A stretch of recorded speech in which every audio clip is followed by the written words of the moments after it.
ब्रह्मांड नायक राजाधिराज योगीराज परब्रह्म सद्गुरु श्री स्वामी समर्थ महाराज यांच्या कृपेने आज जी स्वामी समर्थ महाराजांची कथा आहे, जय स्वामी समर्थ महाराज माझ्याकडून वधून गेले ते मी तुमच्यावर थोडक्यात सांगण्याचा प्रयत्न.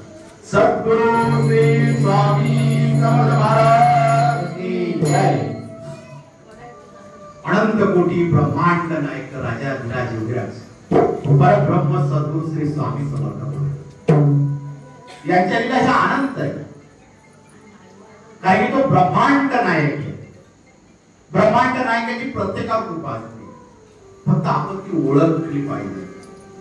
महाराज कशा पद्धतीत आपल्यावर कृपा करत असतात. आपण किती संकटात असो आणि त्या संकटामध्ये आपल्या कानाजवळ एक आवाज येतो, भिऊ नकोस, मी तुझ्या पाठीशी माझ्या ब्रह्मांड नायकाचा. कोल्हापूर जवळ जगन्नाथ एक भक्त राहत होते, वारकरी संप्रदायाचे होते. आपलं रोजचं विठ्ठलाचं नामस्मरण करायचं, त्या नामामध्ये ते कायम गुंतून जायचे. पण त्यांना पायाला व्याधी जडलेली होती, पायाला काही होल पडलेले होते, त्यामुळे त्यांना चालायचा खूप त्रास होत असते. कधी त्याच्यामध्ये किडे सुद्धा पडलेले असायचे. अत्यंत त्रास त्यांना होत असते. त्या त्रासाला ते मुकले होते, काय करावं सुचत नव्हतं. डॉक्टरांकडे गेले, रोजचा इलाज चाललेला होता. आता ते डॉक्टरांकडे बसले. डॉक्टरांना सांगितलं, डॉक्टर साहेब कायम तुमच्या हॉस्पिटलला येतो, याच्यावर इलाज नाही का? आता सहन होत नाही, खूप त्रास होतोय. डॉक्टरांनी सांगितलं आपण काही टेस्ट करूया, त्याच्यावर निर्णय घेऊया. आणि त्यावर त्यांचा निर्णय घेण्यात आला की तुमचा गुडघ्यापासून पाय कापावा लागेल. ज्या वेळेस त्याच्या कानावर बातमी पडली आपला पाय कापावा लागेल, त्यांच्या अंगाला कापड फुटलं. घरी आले, विठ्ठल विठ्ठल विठ्ठल करत डोळ्यात आसू येत होते की आपला पाय जाणार. आता घरामध्ये करणारा तर मी, पुढे लक्ष कोण देणार? कारण की आई वडिलांनी संपत्ती खूप सोडलेली. जर माझं शरीरच मला साथ देत नाही तर त्या संपत्तीचा उपयोग काय? असे विचार करत राहिले. घरामध्ये नौकर चाकर सर्व होत आणि विचार करत असताना पत्नीने समजून सांगितलं, कसा विचार करतात, आपला पांडुरंग आहे तो काही ना काही मार्ग काढेल. आगाचा कसला मार्ग? आता एक पाय कापायचा आणि लग्न चालायचं. पांडुरंगाच्या दर्शनाला आले आणि त्यांचे मित्र वारकरी संप्रदायाचे सर्व जण बसले होते. पायाचा त्रास होत होता. पांडुरंगाचं नाव घेता घेता त्यांच्या पायाकडे त्यांच्या मित्रांचं लक्ष गेलं. त्यांनी काही इलाज होतो का नाही? त्याने घडलेला प्रसंग सांगितला की डॉक्टरांनी पाय कापायला लावलेला आहे, पण मला पाय नाही काय कापायचा आहे. माझ्या पांडुरंगावर माझा विश्वास आहे. एक मित्र होता तिथं, त्याने सांगितलं, अरे मी अक्कलकोटला स्वामींचं खूप नाव ऐकलेलं आहे. त्या स्वामींकडे गेल्यावर सर्व व्याधी दूर होतात. अनेक स्वामी भक्त जातात अक्कलकोटला. त्यांच्या इच्छा त्यांनी पूर्ण केल्या. एकदा जाऊन पहा, तुझ्या व्याधी नष्ट होईल हा विश्वास आहे मला की पांडुरंगाची कृपा असते. स्वामींचं नाव ऐकलं, अंगाला कापड फुटलं, आपण गेलं पाहिजे. घरी आल्या पत्नीला घडलेला प्रसंग सांगितला. अगं मला एका वारकऱ्यांनी माझ्या मित्राने सांगितलं की स्वामी समर्थ महाराज अक्कलकोटला असतात. अनेक भक्तांच्या त्यांनी व्याधी दूर केल्या, आपण अक्कलकोटला जाऊया. पत्नीने होकारार्थी मान हलवली. त्यांनी आपल्या नौकर चाकरांना सांगितलं आणि तयारी करून सर्व 10 जण अक्कलकोटच्या दिशेने रवाना झाले. आता ज्यावेळेस अक्कलकोटला आले, त्यांच्या नौकरांनी त्यांना उचलून घेतलेलं होतं. पायाचा त्रास होत असताना गणपतराव जोशी यांच्या घरी त्यांचा मुक्काम ठेवलेला होता. गणपतराव जोशीच्या घरी उतरले आणि त्यावेळेस स्वामी महाराज हे चोळप्पा महाराजांच्या घरी असायचे. अनेक स्वामी भक्त आपल्या व्याधी आपले दुःख चोळप्पा महाराजांच्या घरी यायचे आणि सांगायचे. गणपतराव जोशीकडे सर्व तयारी झाली आणि यांनी सांगितलं मला स्वामींकडे जायचंय, मला तुम्ही घेऊन जा. नौकरांनी त्यांना उचललं, त्यांची पत्नी सर्वजण स्वामींकडे घेऊन आले. आता हा ब्रह्मांड नाही, सर्व जाणत होता. महाराज कोणत्याही भक्ताला बोलवत असायचे, त्याच्या मागे काही ना काहीतरी कारणच असायचं. कारण तो स्वामींचा भक्तच असायचा, म्हणून स्वामींना त्याला जवळ बोलूनच घ्यावं लागायचं, म्हणून स्वामी बोलून घेत असायचे. महाराज बसलेले असंख्य गर्दी होती. याला आणून स्वामी पुढे ठेवलं. याने स्वामींना फळाचा नैवेद्य दाखवला. ज्या पायाला लागलेलं होतं त्याला कापसाच्या पट्ट्या लावलेल्या होत्या. महाराजांकडे पाहून अंगाला कापड फुटलं. एक सरळ ती भीत अंगातून गेली. मी हा ब्रह्मांड नायकाला पाहतोय. अनेक वर्ष मी पांडुरंगाची भक्ती करतोय. जो मला अनुभवाला नाही तो आज अनुभव येतोय. माझ्या स्वामींना बघून अंगाला कापड फुटतोय. एक दिव्य शक्ती ती माझ्यापर्यंत तेवत येते, मला स्पर्श करते, असं त्यांना मनामध्ये जाणवू लागलं. आणि महाराजांचा तो प्रकाश त्यांच्या अवतीभोवती येऊ लागला. ते रडू लागले स्वामींच्या चरणी. आणि स्वामींच्या चरणी रडू लागले. ते स्वामींना म्हणू लागले, स्वामी मला तुमच्या चरणी आता मृत्यू आला तरी चालेल, पण मला या व्याधीतून वाचवा. आणि ते जोर जोरात रडू लागले. सगळे लोक बघू लागले आणि कोण रडते एवढं जोरात. ते रडत असताना त्यांच्या अंगाला खूप घाम फुटला. इतका घाम फुटला की अंगावरून आंघोळ केल्यासारखं पाणी वाहू लागलं. आणि त्या घामाचं पाणी जिथं जखम होती त्याच्यावर वाहू लागलं. वाहू लागल्यावर त्या कापसाच्या पट्टीवर तो घाम लागला. सगळे कापूस तिथून निघून गेला. त्या जखमा सुद्धा स्वामींसमोर दिसत होते. स्वामी सारखे त्या जखमांकडे बघत होते. स्वामी बघत असताना तो स्वामीला सांगला, स्वामी मला या व्याधीतून मुक्त करा. महाराज त्याच्याकडे सारखे बघत असताना महाराज बोलतात, मानव कवलं इस हराम को लेके जाओ यहाँ से. महाराज एवढे शब्द बोलले. मानव को स्वामी. महाराज परत त्याला शिवीमध्ये बोलू लागले. एक शिवी दिली स्वामींनी त्यांच्या आवाजामध्ये. आणि महाराज बोलले, इस हराम को यहाँ से लेके जा. आता हा जगन्नाथ महाराज को हात जोडतोय, हात फरकवतोय. महाराज का चिडताय? महाराज मानव कोण अर्थ कळत नव्हता. आणि लोकांची गर्दी होऊ लागली. लोक पुढे येऊ लागले. त्याचा माणूस सरकला. त्यावेळेस महाराजांच्या मुखातून एक शब्द निघाला आणि त्याच्या पत्नीने ऐकला एवढ्या गर्दीमध्ये. त्यावेळी त्याची पत्नी बोलू लागली, क्या करे स्वामी चुडीदार. आणि महाराजांनी उखारते मानाला. आता याचा अर्थ कोणालाच काही कळत नव्हता. त्याला त्याच्या नौकरांनी उचललं आणि गणपतराव जोशीच्या घरी परत आणलं. घडलेला प्रसंग गणपतराव जोशींना सांगितलं. गणपतराव जोशी बोलू लागले, महाराजांची लीला असेल, तुम्ही काळजी करू नका. महाराजांच्या बोलण्यामागे काहीतरी अर्थ आहे. स्वामी उगाच काही बोलत नाही. स्वामी तुम्हाला काहीतरी संदेश देत आहे. परत स्वामींची सेवा चालू झाली. आणि अक्कलकोट जवळ मोकळाई म्हणून एक गाव आहे, तिथं नूरदर म्हणून एक गाव आहे. महाराज त्या दिवशी तिथं गेले. आता या जगन्नाथला रोज स्वामीच्या दर्शनाची सवय झालेली होती.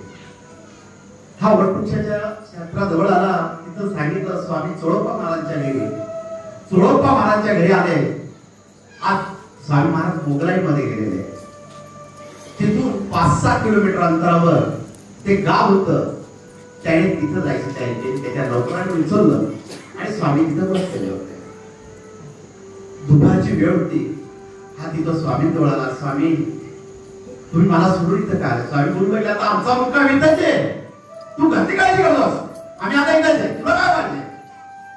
महाराज बस आता किती त्रास देणार स्वामी? या व्याधीतून मला मुक्त करा स्वामी, मला या व्याधीतून मुक्त करा.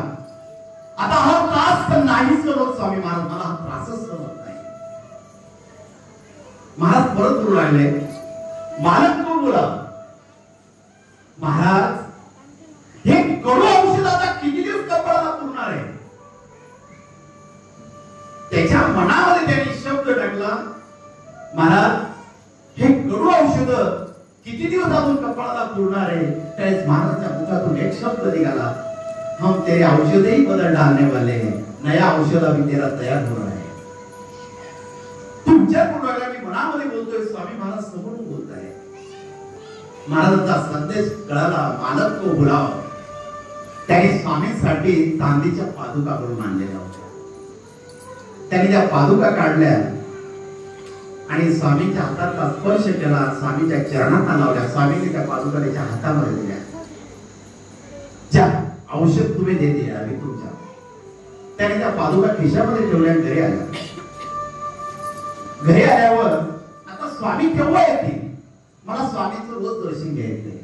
स्वामींनी स्वप्नामध्ये दृष्टांत दिला, मी अक्कलकोट मध्ये आलेलो आहोत.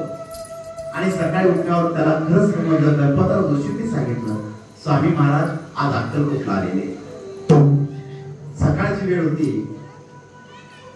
त्याचे नौकर, त्याची पत्नी, आई त्याला स्वामींकडे आणलं. आणल्यावर तो आता हैराण झालेला होता त्या दुखण्याला. महाराजांचे चरण पकडले आणि महाराजांजवळ सांगू लागला, महाराज काय चुकलं हे सांगा मला स्वामी. मला व्याधीतून मुक्त करा स्वामी, मला व्याधीतून मुक्त करा, नाही तर मला मृत्यू तरी द्या स्वामी. कारण त्या मृत्यूपेक्षा भयंकर यातना मला होत आहे स्वामी, मला यातना होत आहे. तो महाराजांकडून रडतोय, स्वामी बघताय. ज्यावेळेस म्हणत असताना स्वामी बोलू लागले, अभी तुम घर चले जाओ, यहां मत ठहरो. स्वामी मला घरी नका पाठवू, मला तुमच्या चरणांची सेवा करायची. आम्ही सांगितलं, अभी तुम चले जाओ, यहाँ नहीं रहने का, अपने घर जाओ, चले जाओ, चले जाओ. महाराज एवढे शब्द बोलून तिथून उठून चालते झाले. हे तिथं महाराजांचा हात जोडताय, स्वामी दया करावं, स्वामी दया करा. महाराज पुढे गेले. बाळप्पा महाराज गेले. महाराज काय झालं बाळ्या, तुला सांगितलं ना आम्ही लिंबावर चले जाओ, चले जाओ. आणि महाराजांचा राग आल्यावर झाला, स्वामी तिथून निघून गेले. बाळप्पा महाराज बोलू लागले, तुम्ही आपल्या घरी निघून जावं, स्वामींची आज्ञा आहे आणि स्वामीच्या आज्ञेचं पालन करावं. स्वामींनी तुम्हाला पादुका दिल्या, त्याचं तीर्थ प्यावं आणि ते तीर्थ रोज तुमच्या जखमेवर लावावं. स्वामींनी हा मार्ग दिलेला आहे, तो तुम्ही स्वीकार करावा. आता तुम्ही घराकडे जावं. जगन्नाथ आपल्या घरी आले, रडू लागले की स्वामींचे चरण सोडून घरी यावं लागलं. पांडुरंगा माझं काय चुकलं, मी स्वामींच्या रूपामध्ये सुद्धा तुला बघत होतो, पण तिथून सुद्धा तू मला काढून दिलं. पण मला स्वामींनी ज्या पादुकांना स्पर्श केला, त्याचा तो अभिषेक करू लागला, ते पाणी पिऊ लागला, ते तीर्थ आपल्या पायांना लागू लागला. आणि त्या तीर्थाचा चमत्कार असा झाला, काही दिवसामध्ये त्याचा पाय जसाचा तसा सुंदर होऊन गेलेला होता. त्याचं लक्ष त्याच्या पायाकडे गेलं आणि तो बघू लागला. पत्नीला आवाज दिला, अगं माझ्या पायाकडे बघ, काही जखमा नाही राहिल्या, सर्व जखमा नष्ट झाल्या. माझा पाय आज जसाच्या तसा दिसतोय. त्याला आनंद झाला, तो नाचू लागला त्याच्यावर आणि स्वामींचं नाव घेऊ लागला. श्री स्वामी समर्थ, जय जय स्वामी समर्थ, सद्गुरु स्वामी समर्थ, जय जय स्वामी समर्थ. महाराज श्री स्वामी समर्थ, जय जय स्वामी समर्थ, सद्गुरु स्वामी समर्थ, जय जय स्वामी समर्थ. महाराज श्री स्वामी समर्थ, जय जय स्वामी समर्थ, सद्गुरु स्वामी समर्थ, जय जय स्वामी समर्थ. स्वामीच्या नामामध्ये एकदम गुंतून गेला आणि त्यावेळेस स्वामी महाराज खदा खदा हसू लागले. पाय आमचा जगन्नाथ नाचतोय, आमचं नाव घेतोय, बाळ्या त्याला बोलवलं, आम्ही बोलवतोय. महाराज बोलू लागले, खदा खदा हसू लागले. स्वामीचं ब्रह्मांड हसलं त्या ठिकाणी सुरू झालं. स्वामींची कृपा जगन्नाथकडून झालेली होती. हा जगन्नाथ त्या आनंदाच्या भरामध्ये त्या डॉक्टरकडे जातोय, आपल्या भावाकडे जातोय आणि सांगतोय, मला पाय चांगला झाला, डॉक्टर चकित झाले. हे शक्य नव्हतं पाय कापल्याशिवाय. तुमचा पाय चांगलाच कसा झाला? अहो ही स्वामींची कृपा आहे, माझ्या ब्रह्मांड नायकाची कृपा आहे. ही स्वामींनी माझ्यावर कृपा केलेली. डॉक्टरचा त्याच्या डोळ्यांवर विश्वास नव्हता. या युगामध्ये असा कोणी ब्रह्मांड नायक आहे जे अशक्यही शक्य करतो. मला सुद्धा त्या ब्रह्मांड नायकाकडे गेलंच पाहिजे. ते डॉक्टर सुद्धा त्याच्याबरोबर निघाले. अक्कलकोटच्या जाण्याची तयारी चालू झाली. काही दिवसात त्या अक्कलकोटला आले. महाराजांचा दरबार भरलेला होता. सर्व स्वामी भक्त महात्मा घेत असतात ना, हात जोडतोय आणि महाराज मी तसं सुंदर हास्य निर्माण करत आहे. स्वामींच्या चेहऱ्याकडे बघतोय. हजारो सूर्य एकत्र व्हावे असं ते स्वामींच्या चेहऱ्यामधून निघतंय. 1000 सूर्य एकत्र झाल्यावर जसं चेहरा जसा आग निर्माण होती, जसं तेज निर्माण होतो, आपण जसं एका सूर्याकडे पाहू शकत नाही तसे हजारो सूर्य स्वामींच्या चेहऱ्यामधून दिसत होते. डोळे दिपून गेलेले होते. स्वामींची पुढे डोळे दिपून गेलेले, हात जोडलेले होते. पत्नी त्याच्याकडे बघती. साक्षात ब्रह्मांड नायक समोर असताना माझ्या नवरे डोळे का मिटले? कारण की डोळे उघडल्या जात नव्हते. इतका प्रकाश चेहऱ्यावर पडलेला होता आणि त्या प्रकाशामध्ये स्वामींची सुंदर मूर्ती अशी त्याला दिसत होती. त्या प्रकाशाकडे तो स्वामींकडे जात होता, पावलं टाकत होता. आणि स्वामी समोर येऊन उभा असतो त्यावेळी स्वामी म्हणतात, अरे डोळे उघड, आम्ही तुझ्या समोर आहे, कोणाला बघतोस? त्याने डोळे उघडल्यावर जे डोळ्यातलं चित्र स्वामींचं दिसत होतं, जसेच्या तसे स्वामी माझा ब्रह्मांड नाही त्याच्या डोळ्यासमोर. स्वामींनी कमरेवर हात ठेवलेला होता, एक हात उंच केलेला होता. स्वामींची आजार मूर्ती पाहून तो भारावलेला होता. महाराज तुमची कृपा ही अविरत आहे स्वामी महाराज. आज तुमच्या आशीर्वादामुळे मी स्वामी महाराज उभा आहे. मी चालू शकत नव्हतो स्वामी. 4 नौकर लागायचे मला उचलायला. आज मी तुमच्या समोर उभा आहे स्वामी. स्वामी स्मित असे सुंदर हसत होते. महाराज त्याच्याकडे बघत होते. सर्वजण स्वामींच्या चरणांवर वाकले आणि स्वामींचा नमस्कार करू लागले. आणि त्या ब्रह्मांड नायकाने एकच आशीर्वाद दिला,